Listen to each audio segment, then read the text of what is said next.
Bapa, terima kasih pagi hari ini atas anugerah-Mu dan atas kasih karunia-Mu.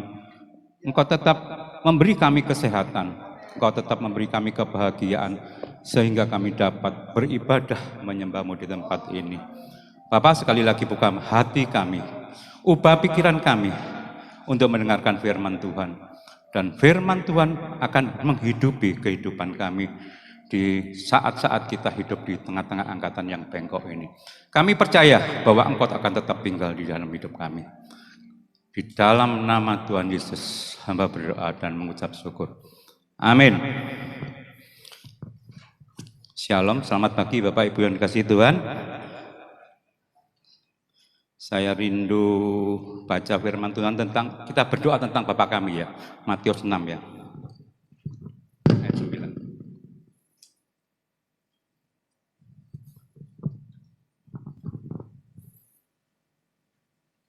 Mari kita berdoa sebentar. Saya rindu sekali hari ini, gak tahu kenapa.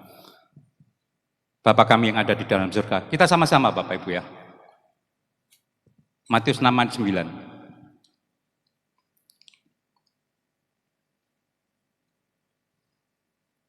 Karena itu berdoalah demikian, Bapa kami yang ada di dalam surga, dikuduskanlah nama-Mu, datanglah kerajaan-Mu, jadikan di bumi seperti di surga. Berikanlah kami pada hari ini makanan kami secukupnya, dan ampuni kesalahan kami, seperti kami juga mengampuni orang yang bersalah kepada kami. Janganlah kami dibawa dalam percobaan, tapi lepaskanlah kami daripada roh jahat. Karena Engkau yang mempunyai kerajaan, kemuliaan sampai selama-lamanya. Amin. Bapak Ibu, kenapa kok saya rindu membawakan doa Bapa kami ini? Semua saya katakan seperti itu. Karena kenapa? Karena hari-hari ini dunia sedang tidak baik-baik saja. Seperti apa yang dikatakan pembawa tadi. Dunia sedang tergoncang Bapak Ibu. Dikoncang masalah ekonomi, dikoncang masalah iklim, cuaca, dan 3, sosial budaya. Ini yang saling berkaitan. Saya katakan gini Bapak Ibu ya, setiap anak-anak Tuhan, kita harus mengertilah keadaan seperti kayak gini. Jangan kita itu seolah-olah kita menutup mata. Sebab apa? Ini imbasnya sampai, kalau nanti datang sampai ke kita, ke dalam negara kita susah Bapak Ibu. Karena apa? Karena segala ekspor impor itu sekarang kita terbatas. Karena Eropa lagi krisis, Amerika, Asia. Kemarin teman saya pulang dari Singapura, dia bilang, Pak, makanan di sana sekarang mahal-mahal katanya, hampir 2-3 kali lipat katanya. Itu di Asia Bapak Ibu. Inilah yang menjadi problem di dalam ekonomi global.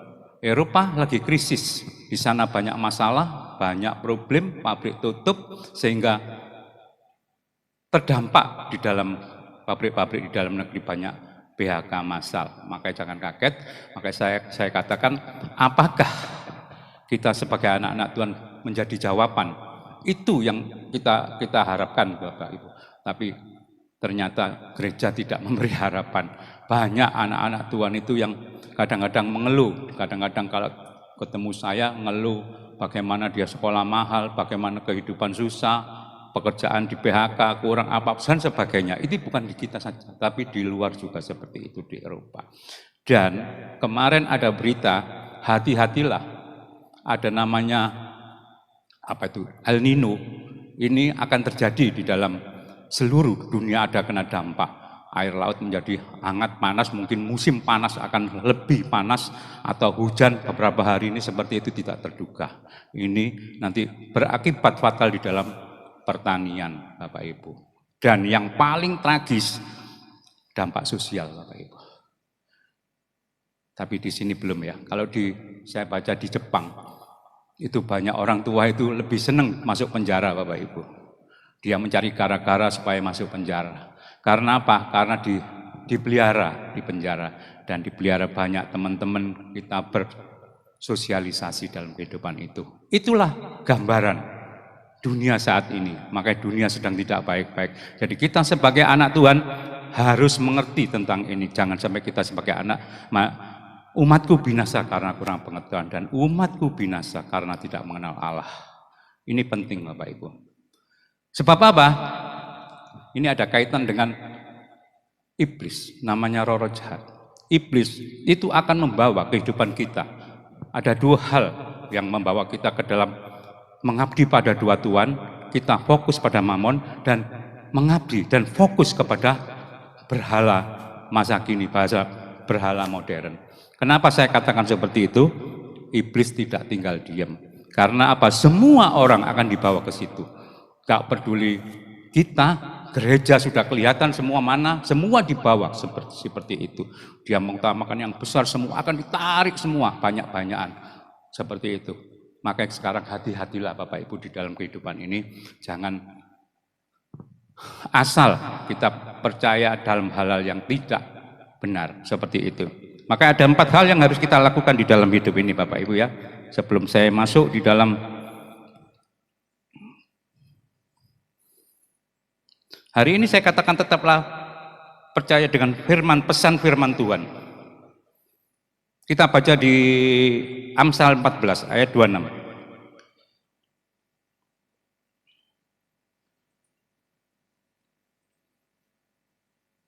Amsal 14 ayat 26. Dalam takut akan Tuhan ada ketentraman yang besar, bahkan ada perlindungan bagi anak-anaknya. 27.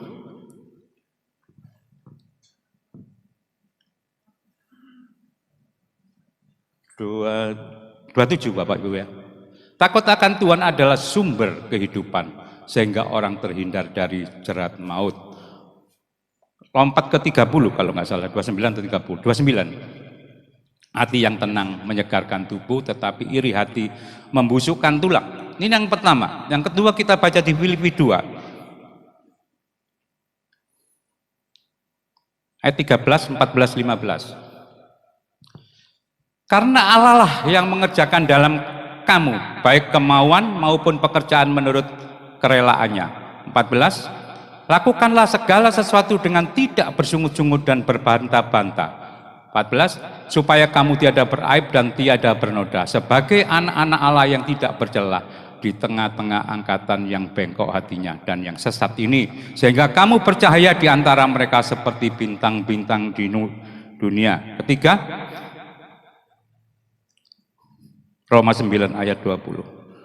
Inilah yang harus kita pahami ya, Roma 9:20 Bapak Ibu.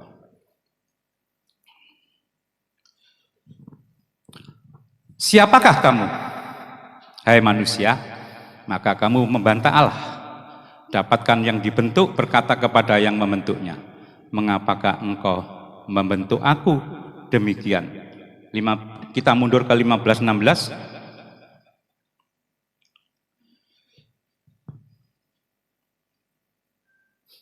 Roma 9, 15-16.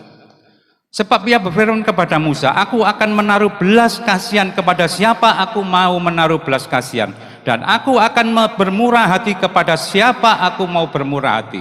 16. Jadi hal itu tidak tergantung pada kehendak orang atau usaha orang, tetapi kepada kemurahan hati Allah. Ini amin ya Bapak Ibu. Yang Roma 9 ini ayat 20 itulah kita Bapak Ibu ya. Jangan seenaknya dalam kita mengartikan dalam ikut Tuhan. Pesan firman Tuhan, tetaplah percaya dan berharap pada anugerah Tuhan dalam keadaan apapun. Jangan menyangkal Tuhan. Jangan menjual iman. Ini adalah yang takutnya terjadi. Banyak anak-anak Tuhan akan menyangkal Tuhan dan menjual iman. Karena di mana-mana sekarang ada fokus, kalau membeli barang sesuatu ada satu, yaitu seperti kayak chip seperti itu. Tidak mudah, Bapak Ibu. Maka sekarang di Eropa itu miris Bapak Ibu, banyak gereja-gereja itu tutup. Saya kaget sekali, penduduknya itu 80% orang Kristen, tapi yang betul-betul percaya itu 50%, yang ke gereja cuma 10%. Wih, tragis sekali ini. Jadi gereja banyak ditutup karena tidak mampu untuk membiayai, makanya hati-hati. Iblis membawa ke sini semua, sekarang gereja besar-besaran, pengikutnya banyak-banyakan. Iblis memakai seperti itu, nanti takutnya yang terakhir seperti di Eropa. Hanya 10%. Karena dia dapat pengajaran yang salah, dia tidak percaya, dia percaya Tuhan. Tapi dia tidak mau ke gereja. Jadi gereja dibuat kafe, gereja dibuat hotel, gereja dibuat kayak apa, tempat-tempat seni seperti itu. Itu akan terjadi. Maka hiduplah takut akan Tuhan. Karena kita hidup di antara orang yang bengkok hati, dan roh jahat sedang berusaha mengecoh banyak orang. Tetaplah tegakkan hatimu, jangan tergoncang. Kenali dirimu agar bisa berdoa dan mengucap syukur. Rawatlah hatimu setiap hari supaya tidak timbul rasa kepahitan. Hiduplah sesuai kasih karunia yang diberikan Tuhan. Amin. Kita mulai masuk di dalam firman Tuhan, Bapak Ibu. Apa yang harus kita lakukan? Tidak mudah, Bapak Ibu. Kita sebagai anak Tuhan, mungkin kita percaya kita ke gereja, kita pulang aja belum tentu kita betul-betul seperti apa yang kita dengarkan di dalam firman ini. Sebab apa? Kekristenan bukan suatu iman, suatu kayak mistis, kita tidak melihat, tetapi kita percaya. Dan yang paling susah, kita mendapat pengajaran di dalam kehidupan hari-hari itu, kita percaya Tuhan berkati, kita percaya Tuhan kasih, Tuhan seperti itu. Dalam suatu saat tertentu, kita tidak akan seperti itu, karena Tuhan akan mengajar kita sebagai anak-anak yang dewasa. Bapak Ibu, saya bertanya sebentar ya. Yang baru percaya Tuhan dalam jangka 2-3 tahun, kira-kira ada berapa ya? Berarti semua sudah lama ya. Kita masuk fase terakhir. Soalnya gini Bapak Ibu ya, percaya Tuhan, orang masuk Kristen itu ada fase pertama dan fase kedua dan ketiga. Fase pertama itu kasih mula-mula, begitu hebat, luar biasa. Mungkin ini yang salah di sini Bapak Ibu, kita tidak mau pindah di dalam yang fase kedua, kita tetap senang di dalam kasih mula-mula. Fase kedua adalah kita masuk yang remaja, kita mencari Tuhan, pribadi Tuhan. Dan fase ketiga, kita menghadapi sebuah realita hidup. Yaitu kita anggap semua masuk fase ketiga, namanya realita hidup. Tidak mudah, Bapak Ibu, kita menghadapi suatu kenyataan. Seperti dikatakan di dalam Roma 9, ayat 15-16 tadi dikatakan. Kita tampilkan sebentar ya, 15-nya. Sebab ia berfirman kepadamu, aku akan menaruh belas kasihan kepada siapa aku mau menaruh belas kasihan. Dan aku akan bermurah hati kepada siapa aku bermurah hati. Firman Tuhan ini Bapak Ibu. Jadi selama ini yang kita dengar, yang kita lakukan, bahwa kita mengharapkan, kita imani, kita apa? Betul. Itu bisa terjadi atas anugerah Tuhan, kasih karunia Tuhan. Tapi Tuhan firman-Nya tidak mengatakan seperti itu. Karena kita dikatakan seperti ayat 20, kita adalah tanah liat. Seperti yang dikatakan ayat 20, siapakah kamu hai manusia? Kamu membantah Allah, dapatkan yang dibentuk berkata kepada yang membentuknya, mengapakah engkau membentuk aku demikian? 21, apakah tukang periuk tidak mempunyai hak atas tanah liatnya untuk membuat dari gumpal yang sama suatu benda untuk dipakai guna tujuan yang mulia dan suatu benda lain untuk dipakai guna tujuan yang biasa? Mungkin dua-dua Bu, Pak. Tolong mungkin dua-dua. Jadi kalau untuk menunjukkan murkanya dan menyatakan kuasanya, Allah menaruh kesabaran yang besar terhadap benda-benda kemurkaannya yang telah disiapkan untuk kebinasaan. Itu kita Bapak Ibu. Kita itu sebagai periuk. Tuhan sampai tukang periuk, dia yang berhak, maka dia yang berhak memberi. Siapa yang berhak diberi? Dia murah hati, siapa yang akan diberi murah hati? Itulah Allah kita. Makanya banyak sekarang di luar sana berguguran karena ini Bapak Ibu. Dia nggak percaya, dia percaya Tuhan, tapi dia nggak percaya mau ke gereja, seperti itu. Ngeri. Kalau saya kadang-kadang, saya ini kerjaan saya itu seneng dengar berita dari awal. Saya kalau melihat masuk terlalu dalam, waduh, dunia itu betul-betul bermasalah Bapak Ibu. Hati-hati, sekarang kita masuk, jagalah hatimu. Inilah fokus yang saya bawakan tema hari ini, menjaga hati. Menjaga itu, hati itu penting karena hati adalah pintu supaya tidak tercemari, menjaga pintu hati supaya tidak tercemari oleh roh-roh dunia. Hiduplah selalu di dalam Tuhan, jangan menyimpan kepahitan. Di dalam Ibrani 12:15.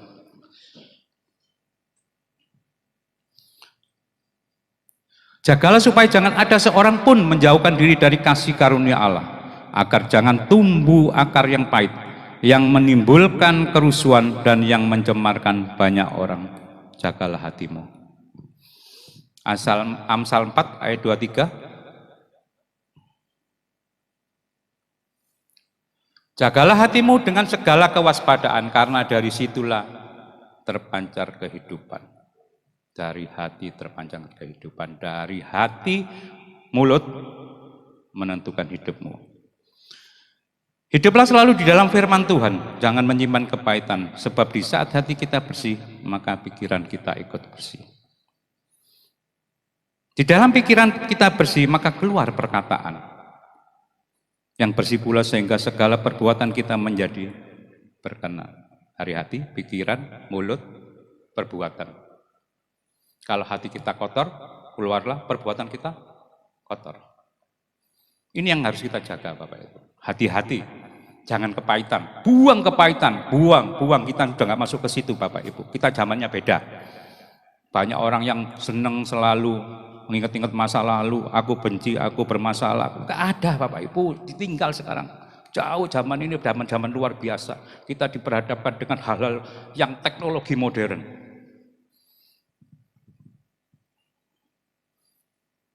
Banyak orang-orang yang tidak percaya Tuhan, tapi mempunyai teknologi modern yang dahsyat luar biasa. Inilah yang membuat goncang hatimu. Barusan ini saya mendengar wawancara, ada seseorang mewawancarai perusahaan dari China. Dia orang yang wawancara ini bertanya, apakah agama saudara? Tidak punya. Komunis. Kamu percaya Tuhan? Percaya. Kenapa negaramu kok maju luar biasa? Sekarang China terdepan, bahagialah. Sekarang semua terbalik. Kalau Bapak Ibu sering lihat berita-berita bagaimana China itu membuat rumah dalam beberapa hari, rumah sakit dalam beberapa hari, membangun segala sesuatu dengan bukan hitungan tahunan seperti di sini, harian. Kita tidak pernah berakal sehat, bisa menerimanya. Tapi itu nyata, Bapak Ibu. Kenapa dia bilang?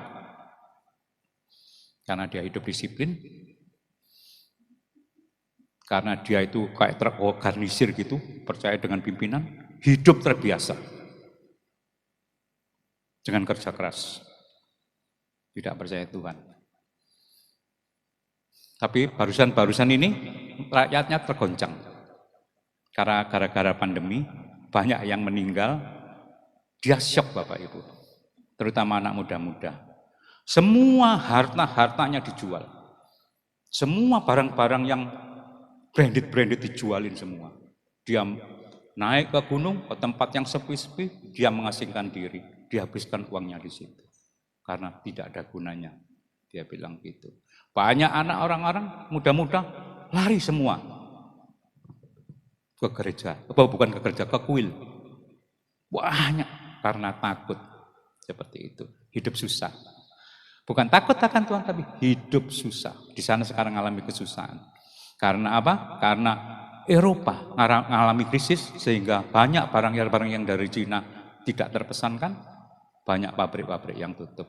Itu melanda Cina juga. Indonesia juga, terutama yang padat karya, tekstil, sepatu, garment, wah itu yang paling fatal, Pak. Kasihan banget Bapak Ibu. Kemarin ada pelanggan saya dari Bandung, dia bilang ada pabrik sudah dibangun bertahun-tahun, mungkin bulan 7 ini diresmikan katanya dia. Ditunda semua, nggak ada. Gara-gara Eropa mengalami kesusahan, kesulitan, krisis seperti itu.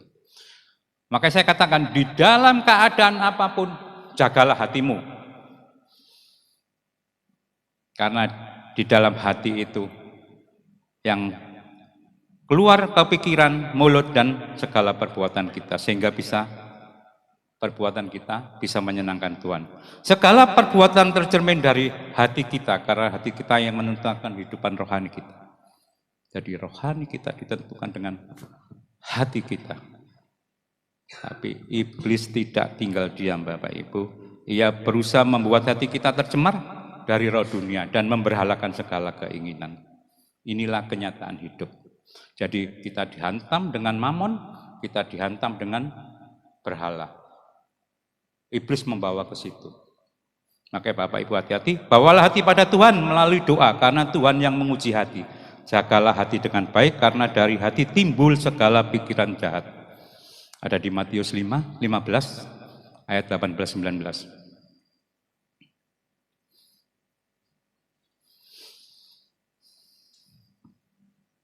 Matius 15, Pak. Ayat 18 19. Tetapi apa yang keluar dari mulut berasal dari hati, dan itulah yang menajiskan orang. Karena dari hati timbul segala pikiran jahat, pembunuhan, perzinahan, percabulan, pencurian, sumpah palsu, dan hujat. Inilah hati. Tidak mudah, saya katakan seperti membalik tangan gitu, seperti apa yang tiap minggu kita dengar di dalam hamba-hamba Tuhan yang begitu dahsyat menyampaikan firman Tuhan. Apakah kita pulang langsung kita berubah? Nggak bisa, nggak mudah. Itu sudah banyak yang dibedah gitu istilahnya. Apakah orang-orang kalau keluar dari gereja itu kira-kira nurut enggak seperti apa yang di dalam firman yang disampaikan? Enggak. Kalau kita tidak mendapat kasih karunia anugerah dari Tuhan, kita enggak bisa. Enggak bisa, tetap kita datang. Soalnya apa ya Bapak Ibu gini ya. Sekarang orang ke gereja itu cara berpikirnya beda sama orang dulu. Kalau orang dulu mencari Tuhan, kalau sekarang mencari mamon, mencari kaya, mencari aman, mencari. Jadi bukan betul-betul kita mencari Tuhan seperti, wes pokoknya aku gereja ke gereja di sekitarku, aku benar-benar mengenal Tuhan. Enggak, sekarang itu yang ramai mana? Seperti makan rumah makan gitu loh. Dia ingin mencoba gitu. Dan di yang gereja yang besar, yang ramai itu menyajikan seperti berhala seperti gitu. Dia pujiannya begitu hebat, luar biasa dan banyak hal-hal yang membuat mereka itu takjub seperti itu. Bukan seperti yang tujuan dari semula dia mencari Tuhan. Enggak, dia mencari aman. Dia mencari apa ya? Supaya diberkati, supaya mendapat rezeki, supaya mendapat sehat seperti itu. Dia enggak tahu Bapak Ibu seperti tadi Matius 9 ayat 20 dan 15 16 seperti itu. Makanya pola pikir kita harus berubah. Taburlah benih firman dalam hati, rawatlah setiap hari akan tumbuh menjadi subur dan bisa berbuah. Firman kita tabur, kita biasakan di dalam hidup. Jaga hati, bangun tidur, kita berdoa, kita mengucap syukur. Karena kita dikasih hati yang baik, kita dikasih kesehatan. Ini kadang-kadang saya berpikir gini Bapak ya. Orang Kristen ini kalau berdoa itu susah dimengerti. Apa enggak baca firman Tuhan? Kita itu seperti yang di Matius 9 ayat 20. Kita itu dapat kasih karunia. Kita diselamatkan itu kasih karunia. Kita dikasih Tuhan itu kasih karunia. Bukan kita minta, bangun tidur kita minta, sampai saya Tuhan aku kasih ono Tuhan aku ini seperti ini. Enggak. Pernahkah kita bangun tidur terus kita mengucap syukur atas kebaikan Tuhan? Kita dikasih sehat, keluarga kita dikasih sehat, anak cucu dikasih sehat. Kita minta bimbingan Tuhan, Tuhan apa yang harus aku kerjakan, apa yang harus aku lakukan, sesuai kehendak-Mu, bukan kehendak-Ku, kehendak-Mu. Itu Tuhan Bapak Ibu, seperti itu. Taburlah benih itu. Malam kita mau cukup. Saya sendiri bingung, orang tiap hari berdoa pagi, itu apa sih diminta? Berjam-jam apa? Wong Tuhan yang ngomong, aku akan memberi belas kasihan. Aku akan bermurah hati. Apa yang dia mau, bukan apa yang kita mau.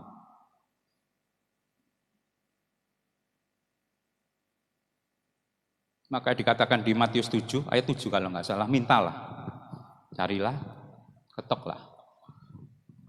Mintalah. Itu adalah standarnya. Bahwa kita harus minta sama Tuhan. Bukan kita minta dalam segala hal seperti gini. Itu seperti kamu minta yang benar. Kamu mengambil uang di bank yang benar. Itu istilahnya. Carilah. Bekerjalah dengan baik. Carilah. Bekerjalah dengan kuat. Yang keras. Tapi percaya Tuhan Bapak Ibu. Bahwa semua itu kasih karunia-Nya, anugerahnya. Maka setiap sore bersyukur setelah selesai bekerja. Tuhan terima kasih. Hari ini atas anugerah-Mu. Saya bisa mencapai, mungkin Tuhan menyertai. Seperti itu Bapak Ibu. Bukan kita seenaknya.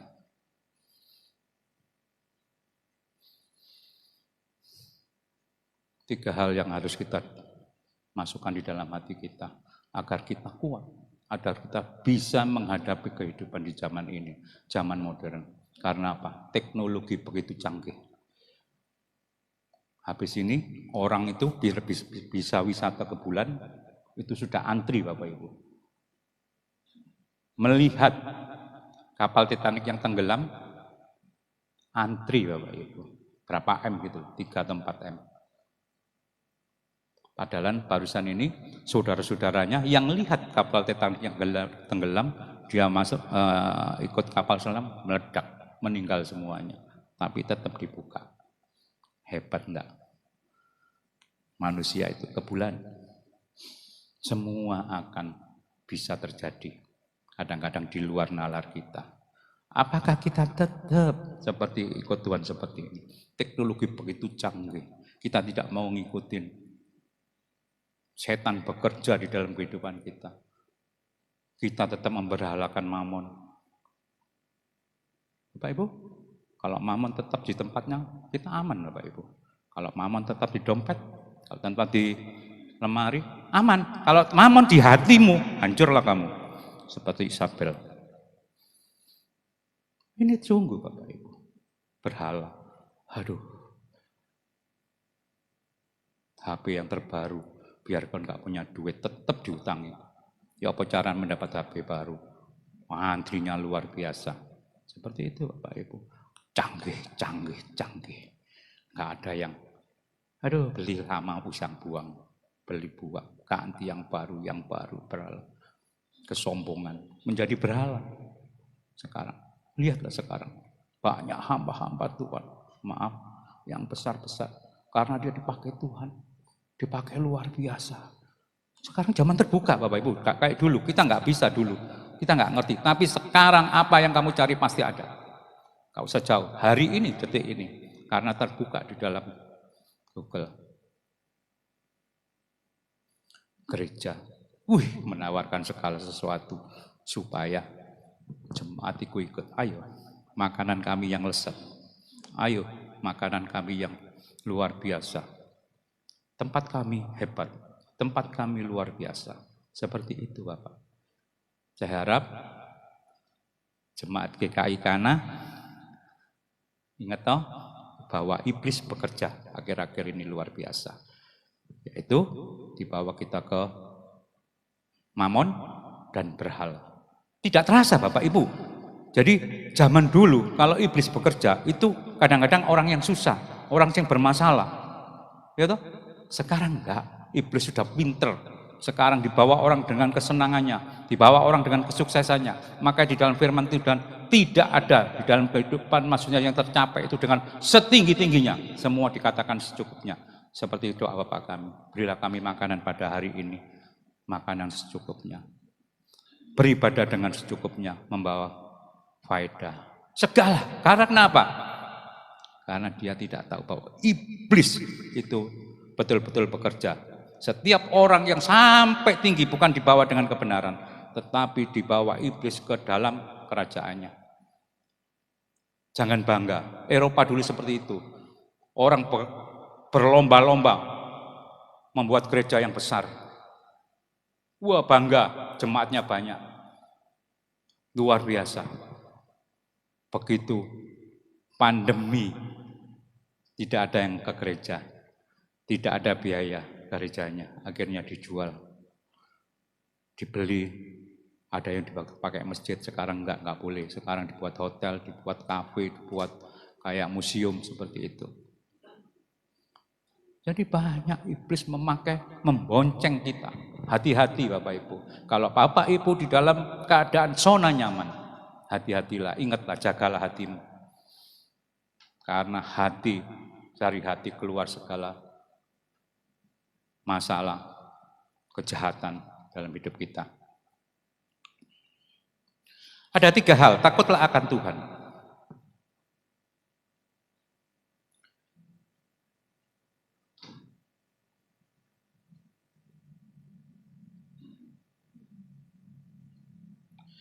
Kita baca di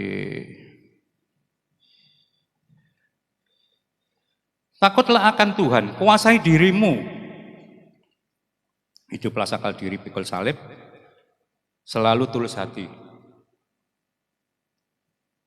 dalam kehidupan ini. Karena sekarang tidak ada orang yang tulus hati, orang yang sabar, orang yang ikhlas, itu jarang terjadi. Sebab apa? Saya katakan, zaman sudah berubah. Karena hidup dengan tulus hati, tulus tidak ada kepura-puraan. Tulus tanpa menuntut balas. Tulus adalah melepaskan hak kita. Tulus tidak pernah melihat kesalahan. Tulus tidak mungkin kita bisa tanpa kasih karunia Tuhan. Ini yang terjadi. Kalau kita hidup di dalam tulus hati, kita takut akan Tuhan, kita masuk di dalam kehidupan sehari-hari seperti itu. Saya percaya Tuhan, hidupmu akan terpelihara. Hidup selalu ikhlas. Masalah nggak usah kita cari, tapi masalah akan datang sendiri. Ikhlas adalah menerima segala persoalan hidup dengan lapang dada, tanpa mengeluh, tanpa bersungut-sungut. Ikhlas merupakan orang yang dewasa rohani, melihat segala sesuatu dengan kacamata Tuhan. Dan bisa menguasai diri. Menguasai diri adalah perbuatan yang bijak. Tidak panik dan selalu tenang, apapun yang terjadi tidak mengambil sikap responsif. Karena tahu semua ada masanya. Hidup penuh masalah bukan berarti kita akan berbuat semaunya. Orang bijak setiap mengalami sesuatu selalu berpikir sebelum bertindak. Kuasai diri, jangan membuat batu sandungan. Jangan menyalibkan Tuhan, jangan menjual imanmu. Hiduplah takut akan Tuhan. Sangkal diri, pikul salib. Kenapa? Saya dulu enggak ngerti ya, kenapa kok Tuhan berkata di dalam Lukas kalau tidak salah. Di dalam Matius 16:24, Tuhan berkata, kalau engkau tidak sangkal diri pikul salib, engkau bukan muridku. Sampai seperti itu Tuhan ngomong. Kenapa? Berarti Tuhan sudah tahu bahwa nanti kita akan mengalami suatu persoalan, problem di dalam hidup ini, karena ada iblis. Banyak orang yang murtad, banyak orang yang menyangkal, banyak orang yang menjual iman. Karena tidak hidup sangkal diri pikul salib. Kenapa sih kok sangkal diri? Ada ajaran yang kalau sangkal diri itu bukan setiap doa. Tuhan berkiblatnya ke aku. Tuhan aku kasih, Tuhan aku beri, Tuhan berilah aku, Tuhan berilah, Tuhan kasih. Tuhan. Tapi dirubah. Kamu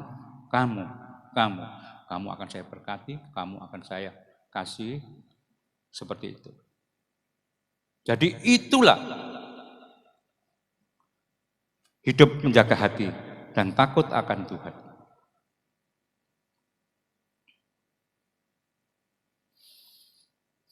Sangkal diri pikul salib itu sangat penting Bapak Ibu ya. Rendahkan dirimu, hiduplah dalam otoritas Kristus. Ini yang kedua. Yang ke-1 takut akan Tuhan, rendahkan di hati, rendahkan dirimu, hiduplah di dalam otoritas Kristus. Jangan kita merendahkan diri, tapi Tuhan itu sebagai otoritas, sebagai kepala dalam kehidupan kita. Itu penting Bapak Ibu. Bukan kita yang meminta, tapi letakkan mereka sebagai objeknya. Yang sebagai tuannya. Jangan mereka dengan Tuhan yang kita jadikan peralat, kita yang minta. Tapi kita lah, Tuhan jadi Tuhan, kita jadi hambanya. Kita meninggikan dia, memuliakan dia.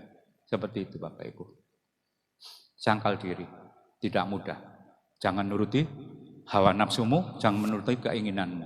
Sangkal dirimu, pikul salib. Jangan sedikit-sedikit mengeluh, jangan sedikit bersungut-sungut. Jangan sedikit-sedikit Tuhan tolong, Tuhan berikan aku. Tuhan kasih jalan keluar. Benar, tapi Tuhan tidak seperti itu. Tuhan mendidik anak-anaknya menjadi anak-anak yang kuat. Ada firman seperti itu. Percayalah Tuhan, dengan sungguh-sungguh Bapak Ibu, hari-hari ini jahat. Hitunglah hari-harimu. Kenapa? Sekarang Tuhan panggil tidak ditentukan umur. Banyak umur. Dulu zaman saya masih muda itu umur 50 tahun ke atas Tuhan panggil. Tapi sekarang dihapus. Semua umur bisa masuk setiap saat kalau Tuhan kehendaki. Ini sungguh. Banyak anak-anak muda dipanggil Tuhan sekarang.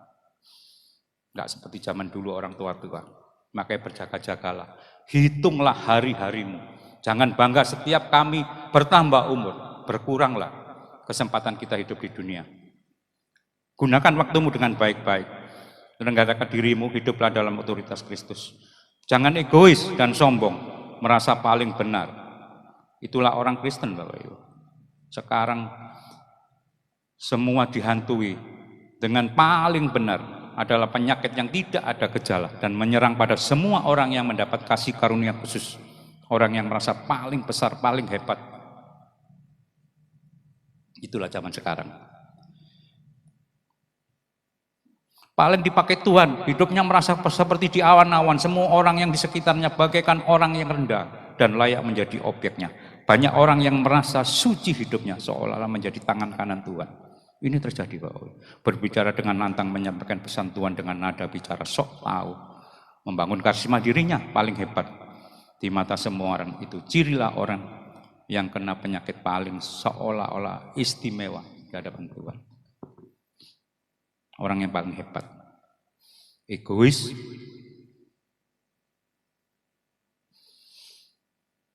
penyakit yang paling susah dihindari. Mungkin semua orang, kita pun, saya pun, mungkin ada di antara itu.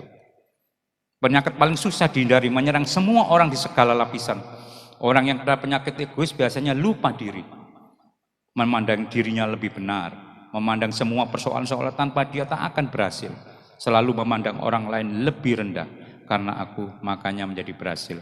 Karena aku menjadi sembuh. Karena aku mereka diberkati. Karena mereka diselamatkan. Itulah ciri-ciri orang yang egois. Obatnya berkacalah kepada Tuhan, pada Kristus. Bacalah tadi di Roma 9 ayat 20. Berkacalah di situ. Sombong. Ini berhala Bapak Ibu, semua dibawa ke sini. Sombong, penyakit sombong akan menyerang semua orang yang hidupnya merasa punya kelebihan. Menjadi sombong karena orang yang sedang mengalami perubahan status hidup. Penyakit ini paling susah disembuhkan karena merupakan gaya hidup di zaman modern dan bertumbuh sejak mulai kecil di dalam lingkungan yang serba ada. Sangat mendukung dan lupa diri, hidup di dalam kenyamanan. Sombong Bapak Ibu. Yang ketiga, kita selalu berdoa dan mengucap syukur Bapak Ibu. Kenali dirimu. Sekali lagi kenali dirimu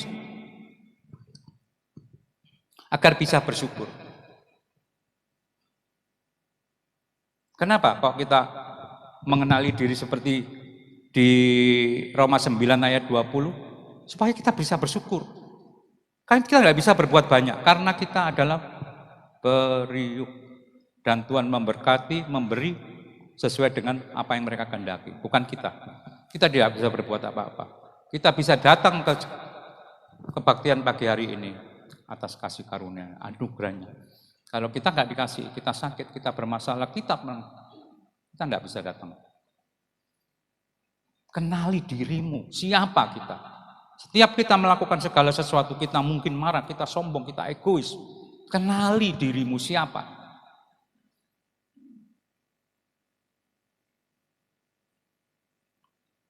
Coba nanti Bapak Ibu ya, kalau malam gitu ya, cobalah merenung. Tinggallah di suatu tempat yang sunyi, sendirian aja. Renungkanlah hidup ini. Seandainya, saya pernah merenungkan ini, saya seperti dibawa di satu ketepian, antara ini jurang, antara kita hidup di dunia. Tinggal kita meninggal.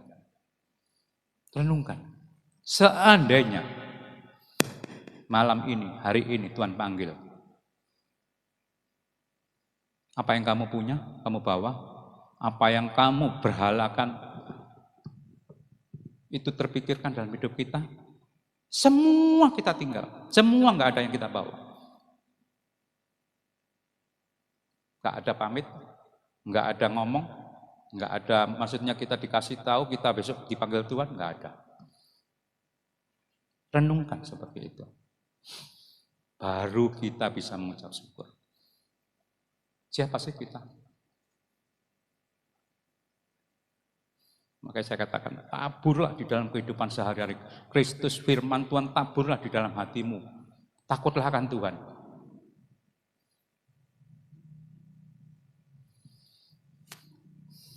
Jangan bertindak seenaknya. Jangan orang berkata, aku mengasihi Tuhan, tapi tidak pernah takut akan Tuhan. Banyak orang-orang yang berguguran, banyak orang-orang yang bermasalah. Karena hidupnya tidak akan takut akan Tuhan. Dia mengasihi Tuhan, dia hidup betul-betul pelayanan. Tapi kenapa dia jatuh? Karena dia tidak takut akan Tuhan. Dia tidak pernah merendahkan hatinya, merendahkan dirinya. Dan diam di dalam otoritas. Dan Tuhan ditaruh di atas sebagai Tuhan. Dia tak seperti itu. Gak mudah. Ada cerita ini, saya pernah dengar.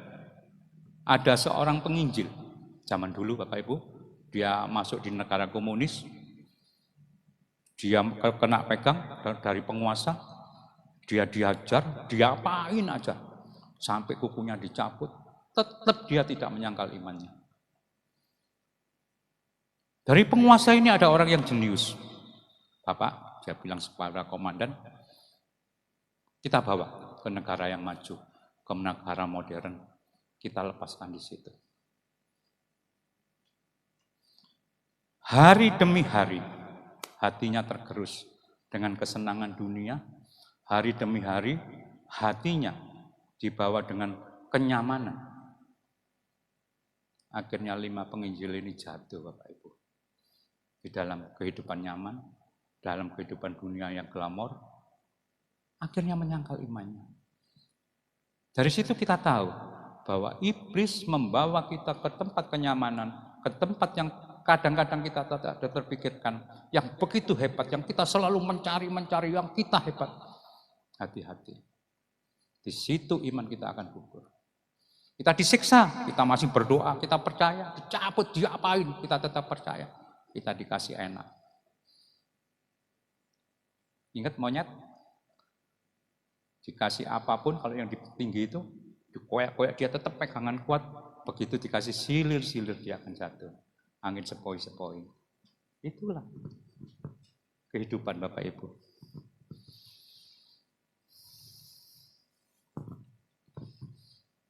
Tetap berdoa dan mengucap syukur hari-hari. Kita nggak bisa berbuat banyak dalam hidup ini Bapak Ibu. Berdoalah, mengucap syukur tiap hari. Berdoa bukan kita itu pagi, sore, malam apa, enggak, setiap langkah kakimu. Mungkin kamu masuk di sini, katakan Tuhan terima kasih. Hari ini saya masih bisa beribadah. Mau makan Tuhan terima kasih berkat-Mu yang Kau berikan sehingga kami bisa makan, menjadi kami sehat. Apapun pekerjaan, itulah doamu Bapak Ibu. Tidak 1 hari, 2, 3, 4 kali, enggak. Tiap saat, tiap kita melangkah, bangun tidur, kita berdoa, kita bersyukur. Itu anak Tuhan. Apapun dalam segala kejadian, persoalan, masalah, jangan takut. Tuhan punya kehendak. Tuhan selalu menolong kehidupan kita. Sesuai dengan kehendaknya, sesuai dengan kemurahan hatinya. Jagalah hatimu selalu waspada dari roh-roh jahat. Sedang menyesatkan, karena penyesatan sedang terjadi dari ajaran Kristus yang menyimpang dari kebenaran, usahakanlah hatimu tetap dalam ajaran Kristus. Selalu bersukacita dalam Tuhan dan tetap berdoa. Dan selalu mengucap syukur dalam segala hal. Itulah yang dikehendaki Bapamu. Bapamu baik, Bapak Tuhan. Bapamu selalu menyertai. Dia tidak pernah meninggalkan kau. Dia selalu ada di dalam kehidupanmu. Apapun. Jangan bersungut, jangan menyangkal, jangan menjual iman. Ini sedang terjadi. Penyesatan ini luar biasa. Kadang-kadang kita tidak sadar bahwa iblis membawa semua kehidupan dengan kenyamanan. Itu yang kita cari, Bapak Ibu. Tapi itulah yang iblis cari.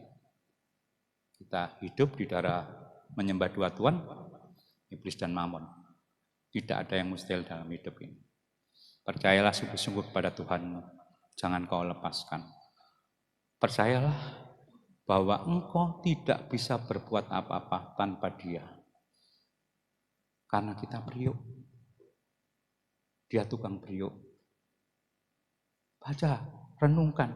Roma 9 ayat 20, mulai dari 15-16. Renungkan itu, Bapak. Kita akan sadar bahwa kita tidak bisa berbuat apa-apa tanpa Dia. Percayalah bahwa Tuhanmu adalah luar biasa. Pada akhir ibadah ini ya Tuhan, jemaat akan pulang, tetapi hamba-Mu berdoa sesuai kemurahan hati Tuhan, sesuai belas kasihan Tuhan. Lanjutkan karya-Mu, lanjutkan kehendak dan rencana-Mu atas setiap pribadi kami.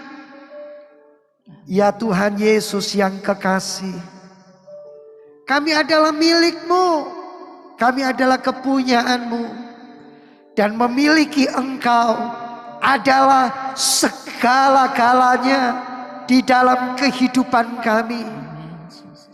Lebih dari duka cita, lebih dari pergumulan, lebih dari persoalan, lebih dari beban hidup yang kami hadapi, yang kami alami. Lebih dari segala goncangan yang terjadi di atas muka bumi ini. Ya Kristus yang maha mulia, Engkau adalah segala-galanya bagi kami. Kami menyatukan hati berdoa memberkati saudara-saudara kami yang tidak bisa hadir, yang karena satu dan lain hal mereka mungkin masih berlibur, berpergian, bekerja, dan mengalami sesuatu di dalam hidup mereka. Kami berdoa, tangan belas kasihan Tuhan juga menjangkau mereka. Kami yang sudah hadir, kami sudah diberkati oleh Tuhan. Kami bertemu Tuhan di dalam gereja ini. Hati kami melimpah dengan ucapan syukur. Kami kembali mengingat belas kasihan Tuhan, kemurahan Tuhan. Tolonglah kami Tuhan, supaya kami menghidupi apa yang harus kami lakukan di dalam kehidupan kami.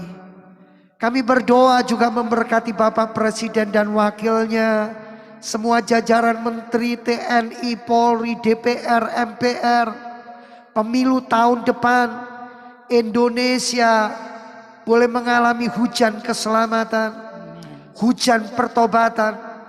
Kami percaya pergumulan yang terjadi di negeri kami, Tuhan memberikan hikmat dan jalan keluar bagi para pemimpin bangsa ini. Terima kasih Bapak. Kami percaya Tuhan selalu punya yang terbaik bagi kami. Siapapun presiden yang terpilih, Tuhan Engkau akan memimpin dan memberikan kami semua yang sesuai kehendak-Mu. Kami juga berdoa menyerahkan partner-partner pelayanan dimanapun beliau berada. Biarlah tangan kasih Tuhan, kemurahan dan belas kasihan Tuhan menjangkau dan melimpah bagi mereka semua. Bapa, terima kasih dari awal ibadah sampai akhirnya. Tidak ada nama lain yang kami agungkan kecuali Tuhan Yesus Kristus, Sang Master, Sang Tuan kami yang agung dan ajaib. Tolonglah kami ya Tuhan, dan biarlah kami boleh selalu memuliakan Tuhan dalam segala aspek dan segi kehidupan kami. Kami juga berdoa untuk semua penata layanan, diberikan hati semakin mengasihi Tuhan dan menyukakan hati Tuhan. Mari Bapak Ibu angkat hatimu di hadapan Tuhan. Arahkan pandanganmu kepada sorga. Sekarang sebelum kau pulang dan meninggalkan gereja ini untuk sementara waktu, terimalah berkat dari Allah Bapa. Terimalah cinta kasih kemurahan Tuhan Yesus Kristus Sang Putra di dalam persekutuan Allah Roh Kudus akan memimpin dan menyertai hidupmu sekarang bahkan sampai selama-lamanya. Pulanglah, terimalah berkatnya di dalam nama Tuhan Yesus Kristus. Amin. Selamat hari Minggu, Soli Deo Gloria.